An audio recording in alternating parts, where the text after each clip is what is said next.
রথের মেলা থেকে এই পঞ্চমুখী জবা গাছটা আনার পর এই আজকে প্রথম এই একটা ফুল ফুটেছে, আর এই ফুল দিয়ে আমি আমার মাকে আজকে পুজো দিলাম। সো হ্যালো এভরিওয়ান, তোমরা সবাই কেমন আছো? নিশ্চয়ই ভালো আছো, সুস্থ আছো। দেখো, আজকে সকালে আমি জলখাবারে বানিয়েছিলাম রুটি আর 2 রকমের তরকারি।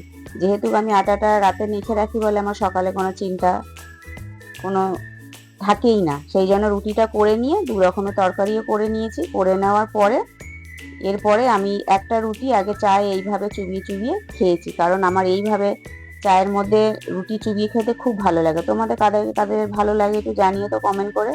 তারপরে আমি পরে আবার তরকারি দিয়ে 2টো রুটি খেয়েছি, কিন্তু মেয়ে তো তরকারি খাবে না। মেয়ে বলেই দিয়েছে যে আমি তরকারি খাবো না, তুমি আমাকে একটা ডিমের আমলেট করে দাও।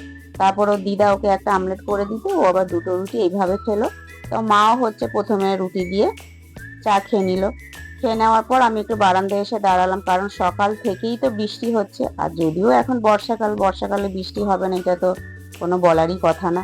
তারপরে আজকে বাজারে প্রচুর বাজার এনেছে ভাই। কি কি বাজার এনেছে তোমাদের একটু দেখাই। এদিকে আলু, পেঁয়াজ, টমেটো, লঙ্কা সবই এনেছে। এদিকে এনেছে তোমার পুঁই শাক, কলমি শাক, ওদিকে কুমড়ো, ক্যাপসিকাম, ধনেপাতা আর নোটে শাক। 3 আটি নোটে শাক এনেছে। তা নোটে শাকগুলো আমি আজকে 3 আটি করে নিয়েছি।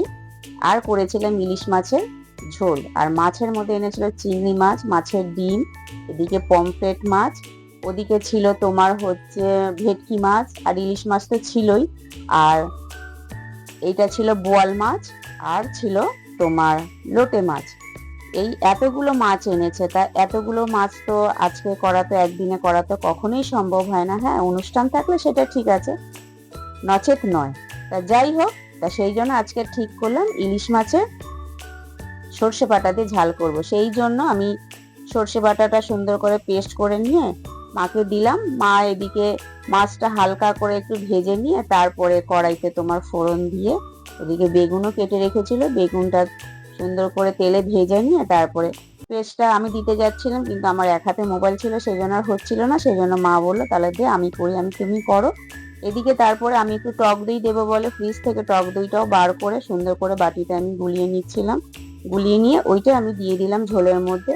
আর ঝোলটা বেশি পাতলাও করিনি, বেশি মোটাও করিনি, যা তো একটাই পদ করা হয়েছে আর ওদিকে শাক করা হয়েছে, সেই জন্য বেশি আর মোটা করিনি। তাই ওই জন্য ঝোলটা নর্মাল রেখে তারপরে ঝোলটা একটু ফুটে গেলে মাছগুলোকে দিয়ে তারপরে আমি নামিয়ে নিয়েছি। নামিয়ে নিয়ে তারপরে ছেলেকে বললাম তোকে তাহলে খেতে দিয়ে আমি স্নান করতে যাবো। সেই জন্য ওকে খেতে দিয়ে আমি স্নান করতে চলে গেলাম। স্নান করে ঠাকুর পুজো দিয়ে তারপরে আমি আর মেয়ে খেতে বসে গেছিলাম, কারণ মার তো একটু দেরি হয়, কারণ এতগুলো এমনি মার প্রত্যেক দিনই দেরি হয়। তা আজকে তো এতগুলো মাছ এনেছে, সব ধুয়ে ফ্রিজে রাখবে। তারপরে তো মাকে বলে যে মাছ ধুতে হবে না, তুমি এমনিই রাখো। আর মেয়েকে বলছিলাম তুই সাবধানভাবে ইলিশ মাছটা খাস, কারণ কি জানো, এর আগে একদিন ইলিশ মাছ খেতে গিয়ে ওর গলায় একটা কাঁটা 2 দিন ধরে আটকে ছিল, খুব কষ্ট পেয়েছিল। তারপরে মাছটা কাঁটাটা এমনি এমনি চলে গেছে। তা চলো তাহলে এখন রাখি আজকে, তাহলে এখনকার মতো টাটা।